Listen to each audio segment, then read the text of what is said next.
Good morning and welcome to the Daily Downbeat. Hope you had a great weekend. Big week going on here, all kinds of stuff. We're looking forward to today's podcast episode. Be sure to check it out. We'll be talking a little bit more about where Song and Verse Ministries is going and some new things that we have on the table that we're really happy to talk about and looking forward to getting involved in. So I hope you'll join us on that. But right now we're going to look at an older episode topic, and I'm going to put a link to the podcast episode in today's Daily Downbeat description. But we're going to be looking at "Awaiting on You All" by George Harrison. It comes off his 1970 album All Things Must Pass, and phenomenal song. You know, Bob Raleigh was our guest in that episode, who worked with Cumulus Media for many years as one of their program directors. And Bob had so much to say about who the Beatles were and who George Harrison was. And fascinating topic, because I'm not much of a Beatles fan, which is sort of sacrilege for a lot of music fans, but just not something that resonated with me. But man, this album and a lot of the topics that George Harrison covered, especially in his solo career, were pretty fascinating to me. And so before we go any further, go ahead and click that subscribe button, like, comment. Who's your favorite Beatle? You have a favorite Beatles song? Do you have a favorite George Harrison song? I'd like to hear from you guys on that one. So we're looking at "Awaiting on You All." And let's just jump right into those lyrics, because it's a phenomenal song to me. I'm really going to focus on the chunk in the middle. It says, "You don't need no passport, and you don't need no visas. You don't need to designate or to immigrate before you can see Jesus. If you open up your heart, you'll see he's right there. Always was and will be. He'll relieve you of your cares. By chanting the names of the Lord, you'll be free. The Lord is awaiting on you all to awaken and see. You don't need no church house. You don't need no temple. You don't need no rosary beads or them books to read to see that you have fallen. If you open up your heart, you will know what I mean. We've been kept down so long, someone's thinking that we're all green." I mean, the song goes on to really just kind of spell out the fact that this is a process and that there's not much more you need. I mean, it's obvious that Harrison was doing some major soul searching. And I can't speak for where Harrison ended up or where he didn't end up. Watch Bob Raleigh's episode for a little bit more discussion on George Harrison and things that George had said and felt and where he probably ended up. But I really feel like this song sort of points to Jesus's interaction with the woman at the well, and where he really started his ministry. And we talked about this last week too, with Loretta Dozier's episode, "Wake Up Everybody."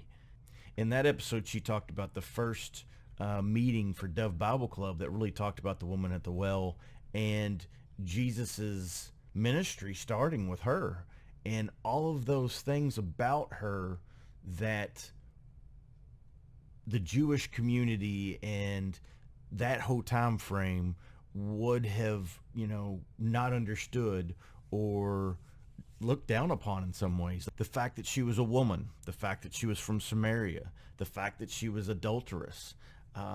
There were so many factors about who she was and what that narrative looked like. The fact that Christ sat down with her first and really, she was the one that went back to the city and really kind of started to announce that she had just met the Messiah and the Messiah was coming, and opened the way for him to come into Samaria and start his ministry. And so we're going to look at John chapter 4, 13 through 15. And it reads like this.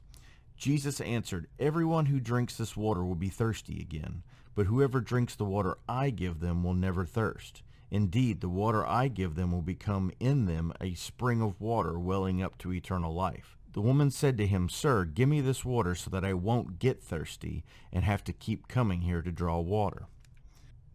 And so I'm going to go ahead and read some at the bottom here. Many spiritual functions parallel physical functions. As our bodies hunger and thirst, so do our souls. But our souls need spiritual food and water. The woman confused the two kinds of water, perhaps because no one had ever talked with her about her spiritual hunger and thirst before. We would not think of depriving our bodies of food and water when they are hungry or thirsty. Why then should we deprive our souls? The living Word, Jesus Christ in the written Word, the Bible, can satisfy our hungry and thirsty souls. And so you can see there, she thinks this is some kind of earthly, physical water that she would not have to keep coming to the well each day. And further on into to the discussion, she figures out this is the Messiah. This is our coming Lord. And, you know, it's through that conversation and through that narrative that she really comes to the understanding of who he was. That's the same way with what this song's trying to say. Awaken and see, awaiting on you all. Awaiting on you all to wake up and see who I am, to see that I am the Messiah, come to give you the living water. And he is standing right outside your door, waiting for you to open it and to allow him to come in. And so it's an interesting narrative. It's an interesting album. Check out All Things Must Pass, 1970. Sort of an awakening moment for the music industry. All sorts of things starting to happen there. The 70s were a crazy, crazy time period. Of all the music I've listened to, the 70s was just, man, a dynamic time as far as music's concerned. So many influential bands and narratives coming out of that time frame that it's just a phenomenal time in music. So, I mean, that's really the narrative for today, is just to know that he's waiting. He's waiting. Have you taken that step? Have you allowed him in? Have you decided to walk with him? Have you decided to start that spiritual journey?